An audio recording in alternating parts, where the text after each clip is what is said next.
disappear. Tomorrow is already here. Too much to remember, too much to understand, but maybe a moment is enough to let it all out. Fragments of memory, lights in the fog, they turn on and disappear. Tomorrow is already here. Too much to remember, too much to understand, but maybe a moment is enough to let it all out.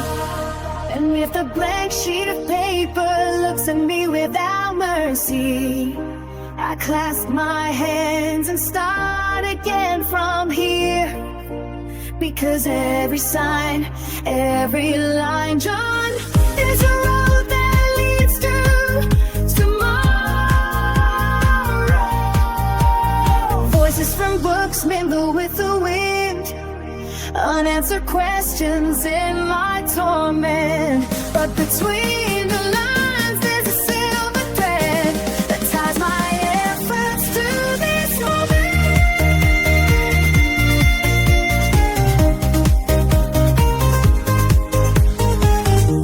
The clock ticks, my heart feels it.